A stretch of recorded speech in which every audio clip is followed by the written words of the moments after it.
For November 4th. First item on the agenda is stormwater rate study. Turn it over to you, Jim. Thank you, Mayor. Good evening, Mayor and members of the council. I'm just going to give a brief overview here, and then I'll turn it over to Finance Director Jackie Trout and Todd Cristiano from Raftellus, who is our consultant on the fee study that we're having an update on tonight. This is an update. We're not asking, of course, for final action. We just want to share kind of where the study's leading us in terms of stormwater rates. The council will recall that this study came out of recommendations from the Infrastructure Task Force in 2018, where one of the recommendations was that we really need to do more for stormwater, and that led to significant increases in the rate that will enable us now to start on some major stormwater work along the Highway 85 corridor. But the corollary with that recommendation was that we really should take a closer look at the balance of responsibility for stormwater program costs between our residential users and commercial. As it sits now, the commercial rate is, residential rate is $9.43 per month, and the commercial or non-residential rate is $14.55. Thanks, Finance Director. Per month. So the council observed at that point that we need to really make sure that some of our larger companies with much larger, parcels and impacts on our stormwater system, we're paying a more proportionate share of the costs for managing the stormwater system.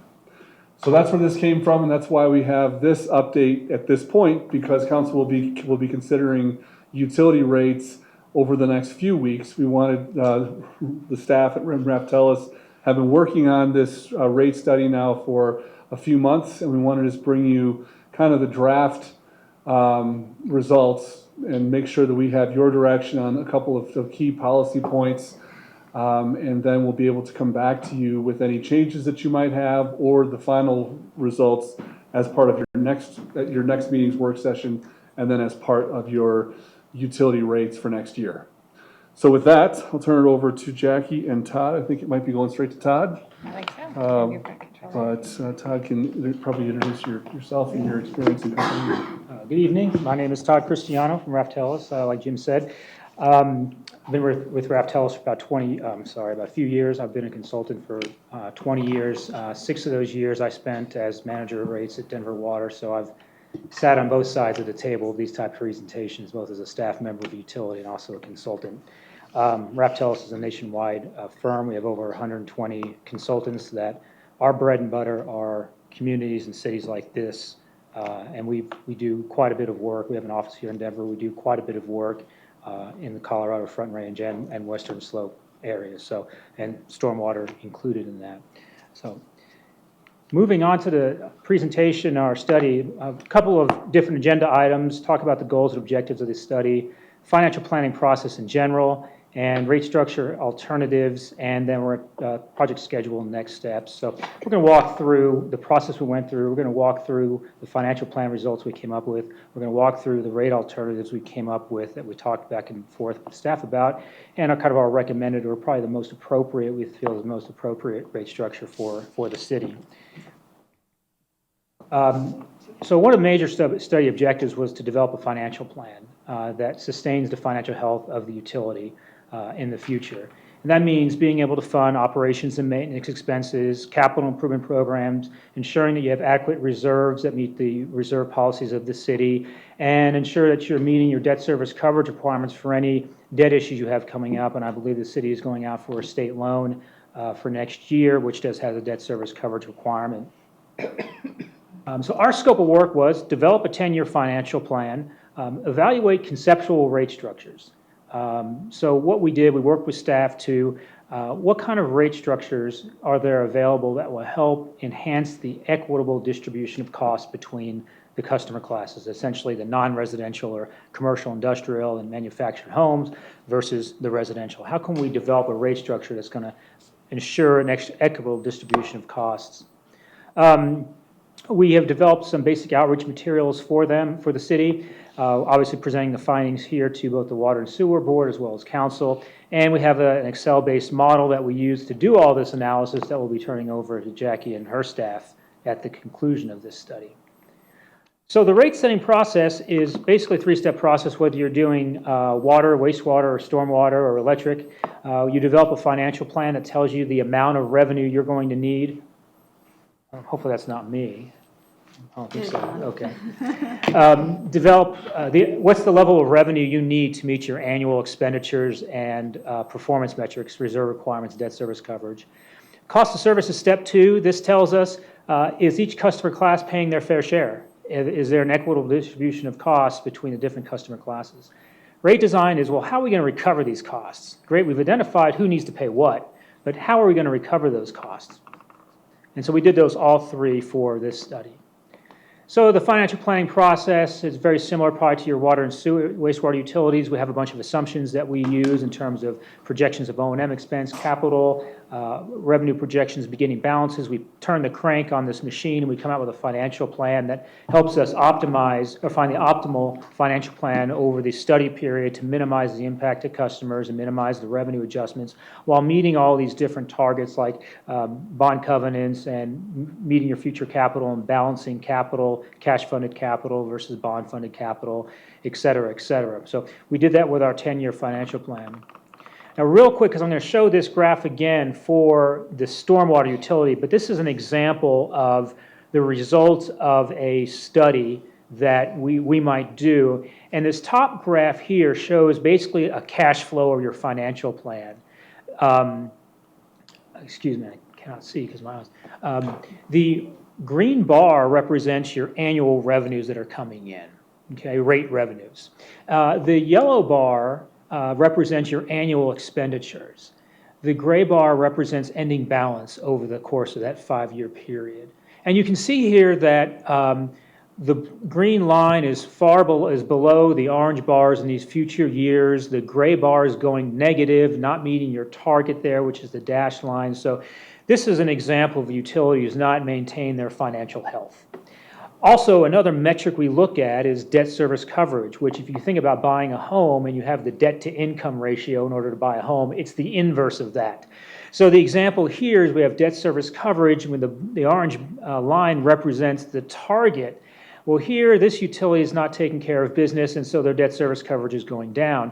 So we want to make sure that in our financial analysis that this is not happening. So when you do your financial plan analysis, your cash flow optimization, all that sort of thing, you come up with a financial plan that looks like something like this. The green line is just above those orange bars. Your target balance, the gray bars are just above your black dotted line, and your debt service coverage is meeting or exceeding the requirements of the utility. So that's what we've done. We've taken the existing financial utility, punched in all the different O&M and capital, and then we've gone through this optimization determining what's the best mix of debt, cash financing, and revenue adjustments while meeting all of our reserve and debt service coverage requirements to fund everything in the utility. So the cost of service analysis, this really determines the cost to provide service to customer classes and really rely on a couple of characteristics in order to determine the cost of service. The number of customers by class, the number of parcels by class, the impervious area by class, runoff coefficients, and storm events. And so we can get pretty detailed in the cost of service when doing a stormwater cost of service, looking at different types of storm events, how that might impact large commercial versus smaller commercial versus residential and that sort of thing. We took a little simpler approach in our model, but that's just one of the many ways to do a cost of service analysis. The rate design, like I mentioned, is just a method of how are we going to recover it. Is it going to be a fixed charge, or is it going to be $1 per impervious square feet of area, or is it $1 per parcel? A number of combinations of things that we can use, and I'll show you that to you in the alternatives. So the assumptions for our financial plan, for the city's stormwater financial plan, is this information here. Number of single-family build units 4,549. And by billed units, I mean that not necessarily accounts, but the number of bills sent out per each individual unit. So for example, you look at multifamily there, 2,245. You don't have 2,245 multifamily accounts, but if you added up all the units, you'd have 2,245. So we'll be talking about billed units, and sometimes, for the most part, residential is one billed unit. And we have the commercial industrial, fairly smaller class. Here's our growth rate that we got from the city and staff here. 2020 through 2023 has specific numbers, and then we have kind of a percentage growth rate past that period. Let's see here. Our inflation factors, overall operations and maintenance expense is going up 3%. Our capital shows 0, and that's because the capital plan we used had inflation kind of baked into it, because a lot of these projects are fairly large, and there's the the engineering estimate, the plus or minus of the value of the project. So instead of exacerbating the issue and adding interest, we know there's a kind of a plus or minus with some of those larger capital projects, so we kept that at 0. Target reserves, 90 days of operations and maintenance expense. We did add one thing here. The city does have a reserve policy of 90 days of O&M. We added 1 year's depreciation expense. That basically says that we want to set aside an amount, have an amount set aside in our bank account, if you will, that's equal to 1 year's depreciation expense, which basically represents the loss in value of your assets in a given year due to obsolescence or just running out. Now, obviously, an asset you purchased back in 1974, the depreciation expense on that is based on 1974 versus today's dollars. So in theory, you'd want to maybe express that depreciation expense reserve in today's dollars at some point, but we're just starting. So we take small baby steps in adding that level of reserve requirement in there. Debt service coverage requirement, 1.2 times net income. Now the state usually requires 1.1. But if you want to issue more debt on top of that, your debt service coverage needs to be a little higher. So we set a target of 1.2. So drivers for the increases, we have a number of projects over 2020 through 2024. You can see here it's $11.2 million over that study period. We obviously have some operations and maintenance expenses increases. We've added some personnel to the budget there. Part of that driver is we want to make sure that our revenue adjustments are sufficient to meet our debt service coverage requirements, and we want to make sure that we're meeting those target reserves. So those are kind of the drivers, and it's probably no surprise to what we had to work with. So here's this graph you just saw on the example. So the top table there shows the annual revenue adjustments we're going to need for the 5-year study period.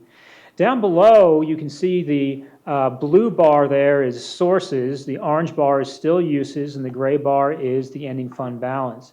You can see in 2021 it spikes up really high. That's due to the state loan that you'll be issuing in that year. And obviously there's a large project going on then too. So then it drops back down.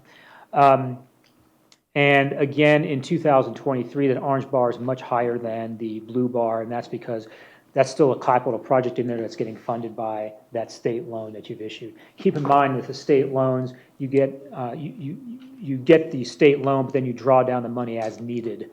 But here we've shown it as one lump sum coming in. But the drivers for the 3% increase are not necessarily the reserves, because you can see the gray bars are above the black line there in each one of the years. The driver is on that second table of debt service coverage. In that third year, in 2022, you can see we're right at the line of about 1.2. So that's really the drivers of the rate increases for the study period. Any questions on financial plan? Okay. So with our conceptual rate structure alternatives, we had a really lengthy discussion on what it means to be equitable in terms of rate structures, what data is available, and how complex or how simple do we want to get. Do we want to retain the existing structure and make some modifications there? Do we want to come up with a different structure? But overall, we had about 4 different areas we wanted to cover. Obviously, we want a rate structure and rates that recover the overall revenue requirement. It would be kind of silly to design a rate structure that doesn't recover the revenue that you need. We want to maintain the equity, and this is probably one of the bigger things, is that we want to maintain the equity between customers within a class versus customers between classes. And that's called interclass, between classes, and intraclass, within a class. Easy to understand by customers, easy to implement and administer on an annual basis. So those are kind of the guardrails we put up for rate structure alternatives. So the current structure, we have residential, and we have a fixed charge per build unit. In this case, fixed charge per account is another way to say that. Commercial, industrial, manufactured home, again, fixed charge per build unit. Again, I think on the commercial, it's basically account. Multifamily, the fixed charge applied to each unit. So if you have a 10-unit complex, you're getting 10 charges there on that one account. So that's the existing rate structure. And we came up with 3 alternatives. This first alternative is a residential manufactured home communities. We're taking the manufactured home out of the commercial and putting it into the residential class. And it would be a fixed charge per build unit. So $10 a month per unit for manufactured homes and $10 per unit for a single family. Commercial and industrial would just be those 2 customers in the non-residential class. And that's dollars per square foot of impervious area for each parcel. So every commercial and industrial customer would get a different charge because their impervious area would be different. Multifamily is, again, based on the square foot of impervious area for each parcel. Same thing as commercial industrial. So we'd be removing that dollar per unit or per unit basis on multifamily. Alternative 2, again, residential manufactured home communities, fixed charge per build unit. Commercial, industrial, multifamily has a fixed charge, but that fixed charge varies based on what tier of parcel size you're in. So we have 3 tiers here. And so 0 to 14,000 square foot is a fee. Tier 2, 14,000 to 45,000 square foot is a higher fee, and then greater than 45,000 square foot of parcel area is yet a higher fee. And alternative 3, we weren't able to come up with any examples of this, but wanted to put it up there in terms of this is kind of how complex you can get with a rate structure. And this is actually similar to what the city of Denver does. Theirs is based off of runoff coefficients and the parcel size. And there's a relationship between, as you increase the impervious area, there's a change in this runoff coefficient, which is the amount of discharge from a storm event. Fairly complex. We weren't able to run any numbers on it, but that is obviously one example that we could evaluate if that's of interest. But when we looked at those 3 alternatives, alternative 2 really kind of hit home with us in terms of meeting those 4 objectives I showed. So let's see here. So here's what the numbers would look like. Here's the current one, current column here, $9.43 for residential mobile home per dwelling unit. Commercial industrial is $14.55 per unit. There are no tiers in the current structure. And multifamily is $9.43 per dwelling unit. So that's your current structure. Alternative 1 is $9.10 per dwelling unit for the residential manufactured homes. And then the dollars per impervious square foot is 3.67 cents for both commercial, industrial, and multifamily. That's alternative 1. Alternative 2, this is our tiered structure. $8.12 per dwelling unit, and 0 to 14,000 square foot of parcel area is $14.42. The second tier is $38.61, and greater than 45,000 square feet is $185.42. And multifamily would be charged the same way as if they were commercial and industrial. On a community or entire community level, not by unit. Correct, as a parcel level basis. Yeah. And so we have some examples of these different types of customers here. So I'll let Jackie walk through those. Whoops. Thank you. So we wanted to show just with real Evans examples what this would mean to our community. So they're the residential. As we've mentioned a few times, the current rate is $9.43 per single family home. Under alternative 2, it would go to $8.12. Is that the right number? Did I pull that? Yeah. Let's see here. Okay, good. Just wanted to make sure I pulled right on it there. So the difference then is $1.30 less per single family home per month, which is nice. I see lots of heads shaking, as we're trying to evaluate this equity among all ratepayers. That's what it turned out to be on residential. On mobile homes, so currently they are billed in that commercial category, as we're feeling is prudent to bring them and treat them as a single-family home in this rate structure. They would also go down to that $8.12 unit. So per mobile home would be $6.43 less per unit per month. Thank you. So looking at tier 1 and what would fall under here, a couple of examples that Anna and GIS helped me pull some parcels and where they would fall in here. So Ashcroft Self-Storage is an example, as is the Human Bean and 7-Eleven would fall under this 0 to 14,000 square foot first tier. So they currently would pay $14.55 per month, and they would go down to $14.42, so 13-cent per month savings for this group. Looking then at tier 2, as Todd mentioned, 14,000 to 45,000 square feet. And a good example of a commercial business in this sector here would be Palomino Restaurant. So again, they pay currently $14.55, and as their size would indicate, under alternative 2, they would be paying $38.61 per month. So they would see a $24 per month increase in this size range. In the largest tier 3, so anything above 45,000 square feet, a fair amount falls in this range. So things like Walgreens, Sam's Club obviously is one of our larger commercial establishments, and it appears all of our apartment and condo complexes also are in that square footage. Anna told me it turns out to be somewhere right around an acre of parcel size. So anything over that kind of general guidelines. So I thought that was a helpful addition there. So this is where the biggest change dollar-wise is. So currently they would be paying $14.55 as well under that commercial base structure. Their rate would go to $185.42. So they would see then $170 increase per month under this rate structure. Did you have the alternative 1 rate structure example? We do not. So you guys are kind of set on alternative 2. Oh, and actually maybe I'll let Todd speak to the next slide. That may help to answer that. So We don't at need this to, point, we don't there's need to choose then? I mean, Nope. it doesn't give us an option. well, it does, because we'd like to hear, if you think, for instance, that we should move toward one of the impervious surface rate models, which is what 1 and 3 rely on, we would go ahead and we'd have to develop that data. This is part of the end of the presentation. So we want to hear if that's the way that you'd like to go. We're wanting to share tonight, the options, the different approaches that you can use, hear from you kind of what you like, what you don't like, and then see if we can bring something back. Well, I So- just think that, with alternative 1, I mean, somebody like Palomino's, that's a family-owned business, would be paying a little bit differently than something that's a little bit bigger. One of our strip malls, all the people that are in there that, Papa John's or whatever.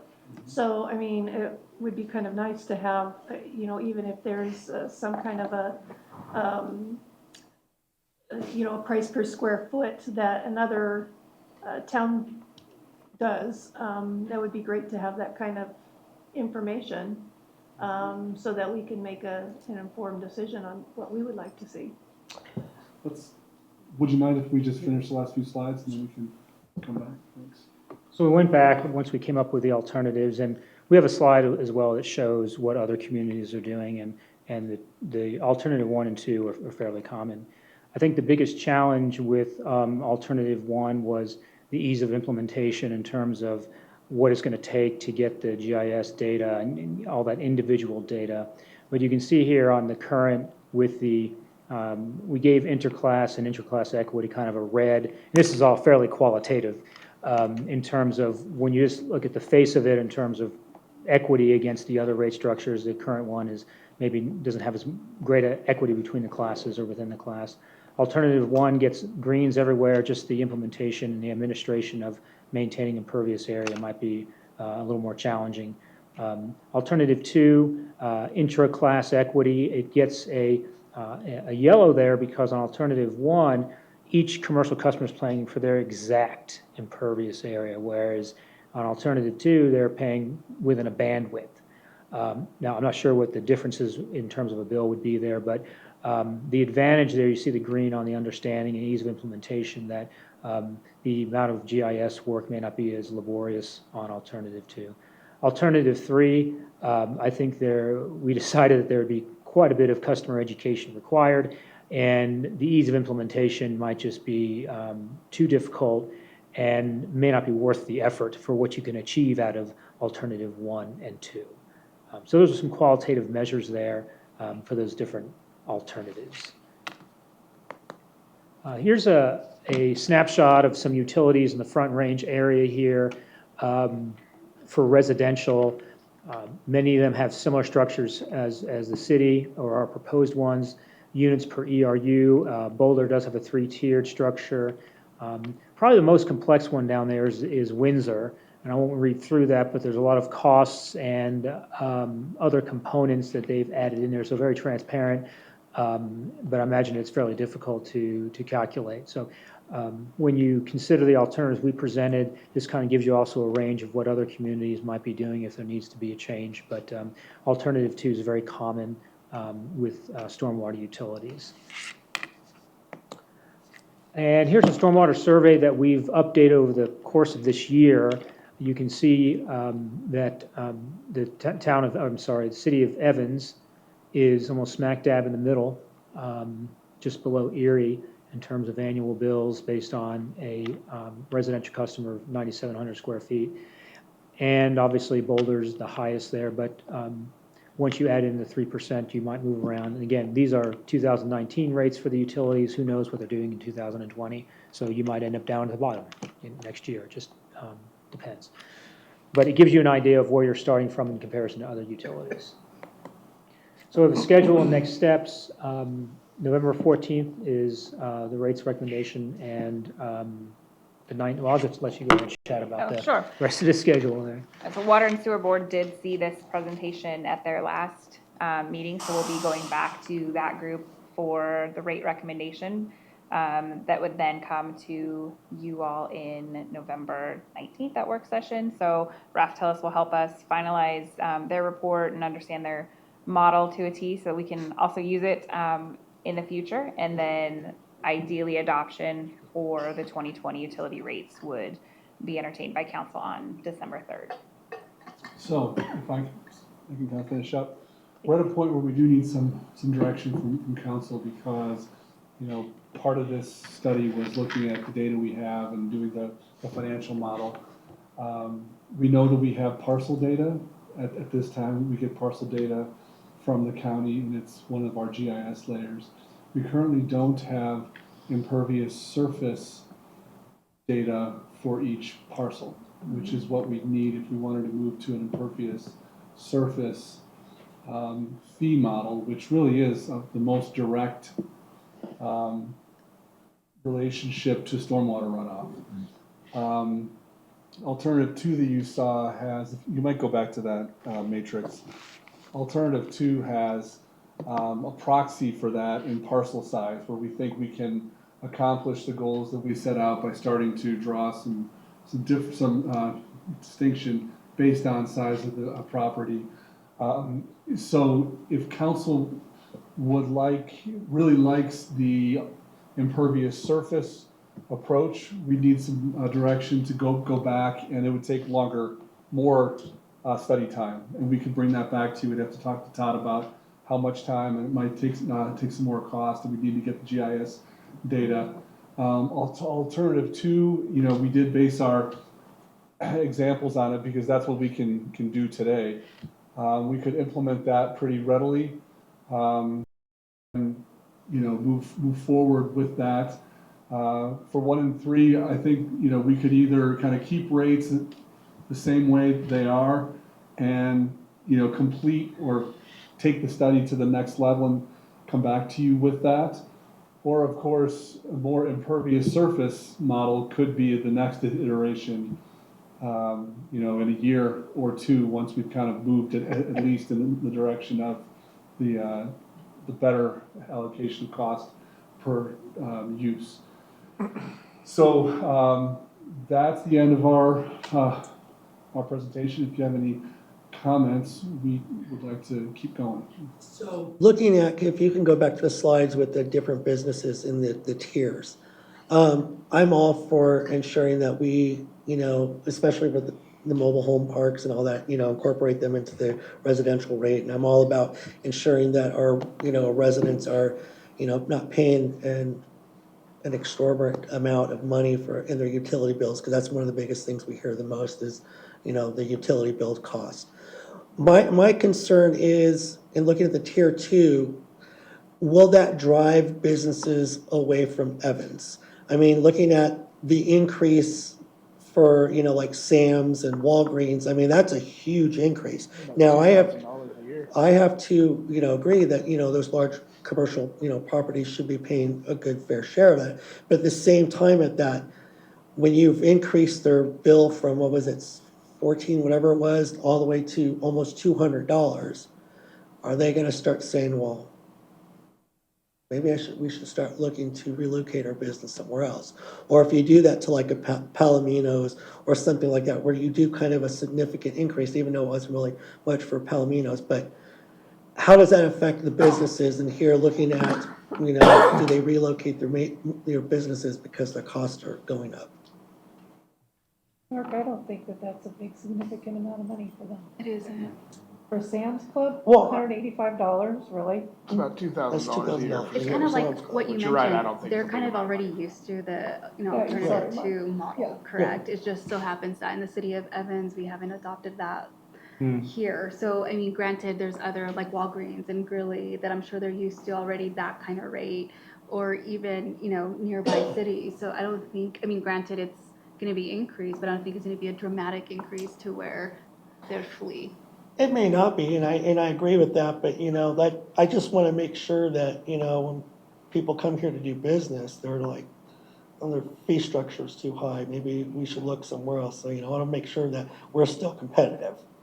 I would think if you look at the rate structure compared to Greeley, I mean, that being our number one source of competition, Greeley is doing impervious area and parcel size. Yeah, So I think we're just we're catching fine. up. We're just, yeah, Really. exactly. You're right.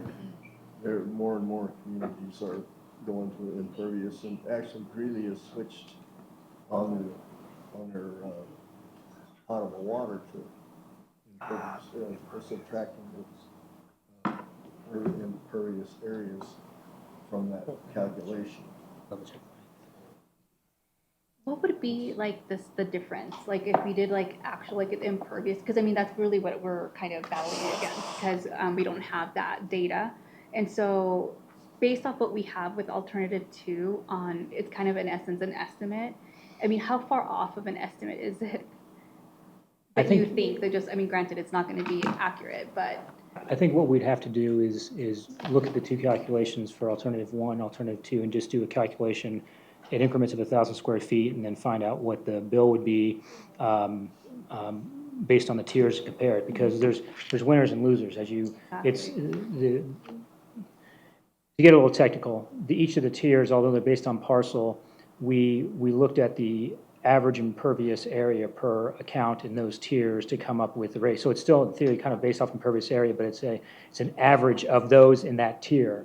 So there's going to be winners and losers. I think, at the lower end, people who have lower square footage within a tier are going to pay more under tier 1 than. I think we have such a diversity within our city. It's not like we have, a lot of businesses within the same like parcel size. And so, yeah, there is going to be. There's a very wide, now residential, it's pretty much a bell curve, but with the other classes, it's kind of, in a sense, when you look at each tier, it's actually distributed, not in one area, but kind of a little equally, but that's one of the challenges of the ease of administration versus the exact measurements. I mean, I like the alternative to, just looking at that, and I'm also, like I said, I'm definitely in favor of, moving the, mobile homes up into the residential, give them a break, and also giving, our residential customers a break as well. I mean, it's not a huge break, but it's a break, and that will definitely, help a lot of people out in that savings. And I mean, based on the square footage, I mean, that's, the different tiers based on your square footage represents a dollar amount. I mean, I think that's fair as well. Well, the reason why I said alternative one, we're looking for equity here. And, you know, where you have, on tier two, you have, you know, anybody over 45,000 square foot is gonna pay the 185. That might be okay for Sam's, but maybe someone a little smaller like Walgreens, that might be a little bit more of a hardship for. I don't know, I just, when we're looking at equity, I think that might be something to look into. I am for alternative two. My concern would be, while I completely understand where Councilwoman Spear is coming from, my primary concern is cost benefit. So if it's going to be an astronomical amount of money to implement a different rate structure because of the impervious area and having to figure all that out, the administrative burden is such that it would really carry on to our residents and our business owners, then because of that, I would be more in favor of structure two, alternate two. Just because I feel like we would have some cost savings there in the administrative fees. I'm not against one, I just. I worry echo about the that. administrative burden. Fred? Well, when Jim and I talked earlier this morning, it looked like one covered all the bases, but except for the implementation. And that's the major sticking point with that is you're gonna spend a lot of time and effort probably determining those impervious areas. But since this has to be, we have to make, or Water and Sewer Board has to make a recommendation to us for something to do for next year. I'm assuming that maybe we could take a look at the impervious, but implement Plan 2 as a stopgap solution. And it definitely is shifting the burden to the people who are getting more of the benefit of a storm drainage system. You're saying you alternative two, but continue in the future to look at alternative one Yeah. after we've implemented two. Yes, And that's kind of where I was landing. yes. Alternative two, but I don't want to just dismiss one. I'd like to look at it and make it, hey, this is what it is. This is how much Are land we you're taking currently up. like working on that to like, It's in our GIS kind Yeah. of plan for the next couple of years. Okay. We could make sure we do what it takes to get cause that. I mean, I've seen that. And I definitely sustainability thing. understand your others' concerns about, that is a huge jump. It's $2,000 for Sam's Club and Walgreens and those. I can't off the top of my head think of, Sam's Club can eat Sam's it. Club They're can fine. eat it. Walgreens, same way. Same. But Laura, you're all right. What if we're not thinking of one? Maybe You own stores. well, I'm thinking You of know, the, so- where you buy your meats at. I can't think of it. Innovative Innovative foods and stuff like that. That might Yeah. be a tougher pill for those Yeah. guys there. So that's why I'm for going with two for now while we'll wait for the recommendation of Water Sewer Board. But to continue to look at number one. And Mayor and Council, if I may, I'm hearing some pretty good consensus now for two, working toward three in the future. But what if we run a few more scenarios based on this feedback and just look at what happens to tiers 2 and 3, or 1, 2, and 3, if we bring 3 down a little bit? You know, and we can bring that back to you in your next, I like the that. next work session, so that you can Yeah. see what some of that sensitivity analysis, you know, might be. We have more of a that. comparison. I do Yeah. have one quick question for you, maybe for Jackie. The growth, the planned growth, where did that come from? Because it seems awfully I low. was thinking the same thing. So the years that have the actual numbers for planned unit development is from our plan for the subdivisions that we know are coming in line. It's our best guess as of today on when those units will be completed in the various years. Okay. And then we've settled on like a 1.5% in those outlying years kind of after that. And that's with a Oh, true. a conservative hedge on it. We took what we think's coming and we used 75% of that.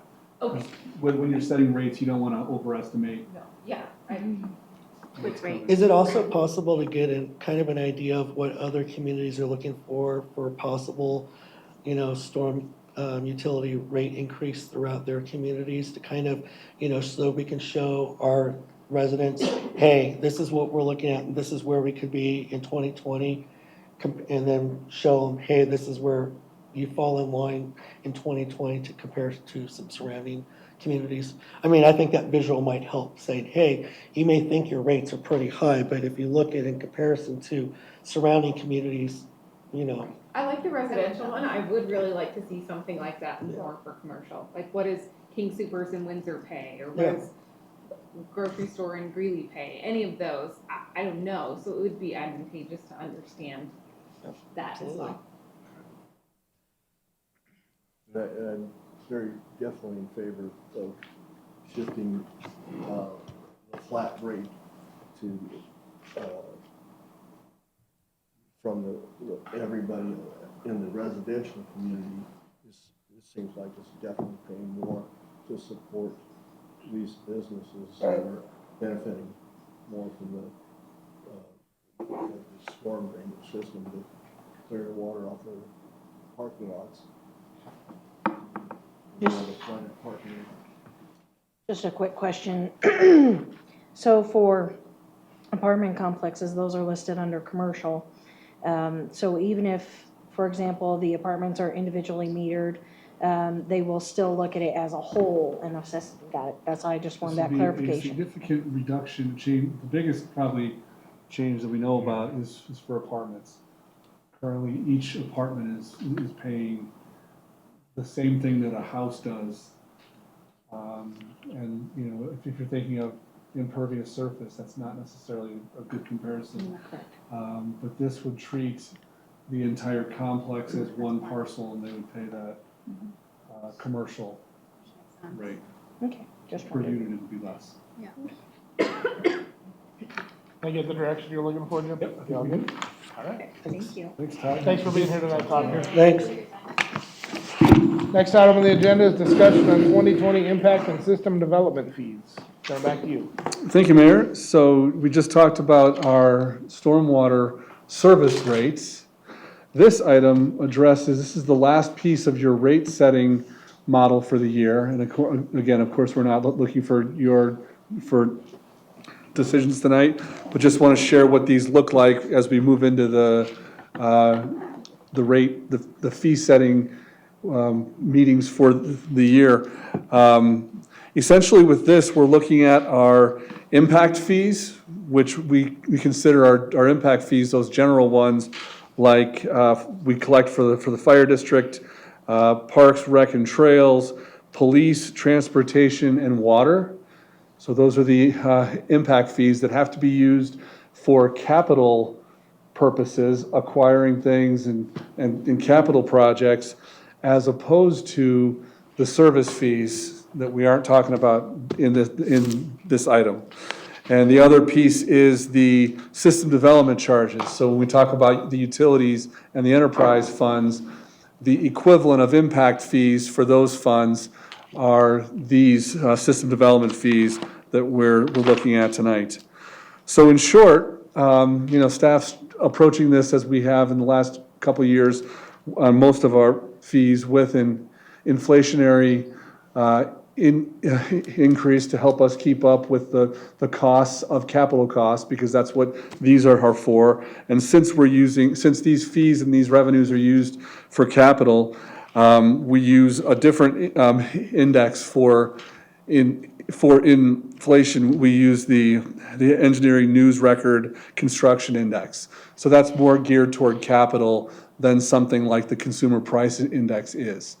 So with that's really all we have. We have all of the detail of what those fees would be. With that, all the fees have a 2.9% increase.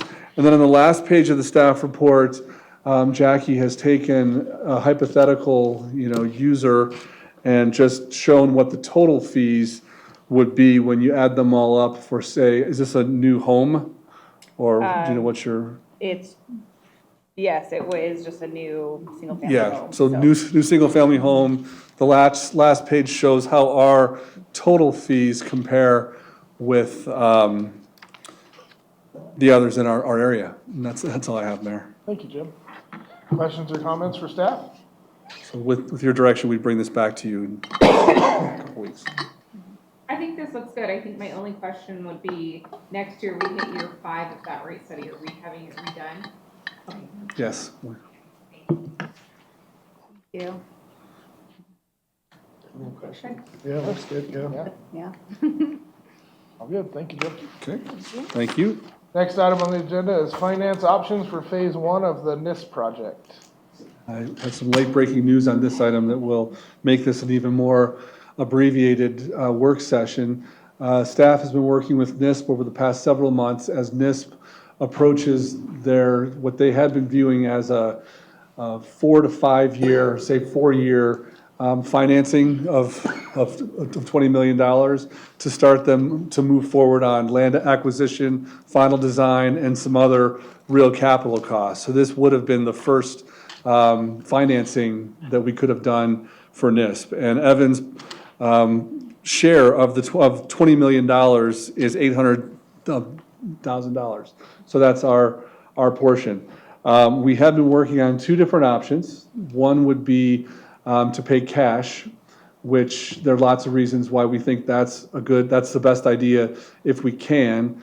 Or we could participate in a NISP financing that would be coordinated by Northern Water and be comprised of all of the agencies that want to finance their portion of the $20 million. For us, that would have cost us about $140,000 in interest cost. And then that principal amount of $800,000 would have been rolled into the first much larger, I guess the second much larger financing anticipated now in 2023. For Evans, we don't know what that would be yet.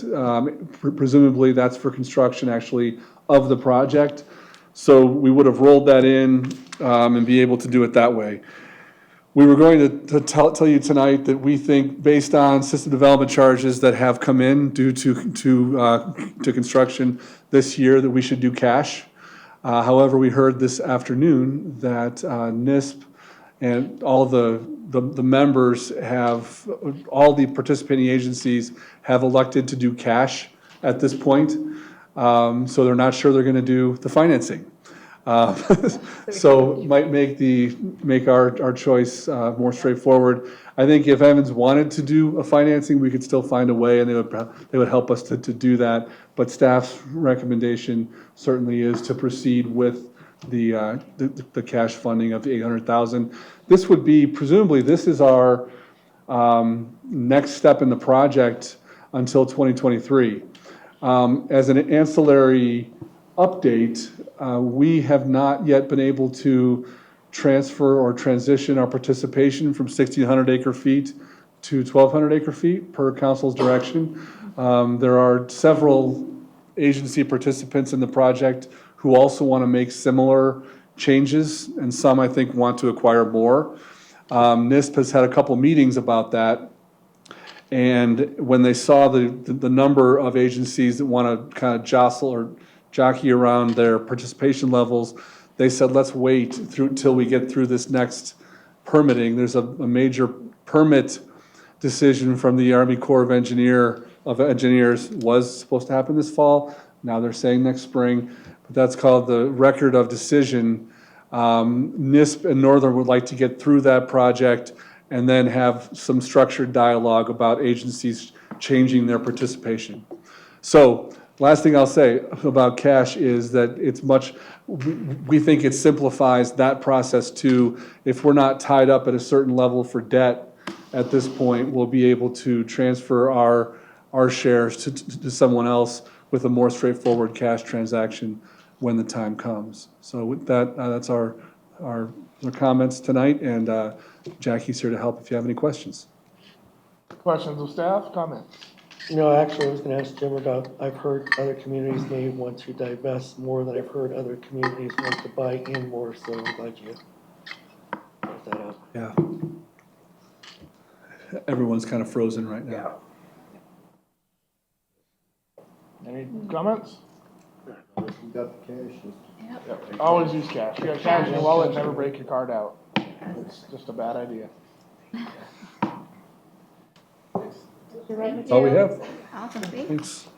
Council discussion, anybody got anything? I just wanna say I had a good time with those of you that showed up at the Town and Country Dinner on Wednesday night. I saw Fred and Amanda and Mark and Laura there. It was a good time. The county put on a good show. They kept it short and sweet, which was great because I, along with a lot of the room, wanted to get home and watch Game 7 of the World Series. So, they did a great presentation on oil and gas though, and I learned a lot from it. I thought it was great, so kudos to the county for that. They put on a good show every year. Yes, they do. That's great. Anyone else? Council discussion? I wasn't able to attend because I was at the Biz West 40 Under 40. I was an honoree, so I acquired an award. So that was really nice. There was a lot of people. Everyone was super welcoming, so it was a great event.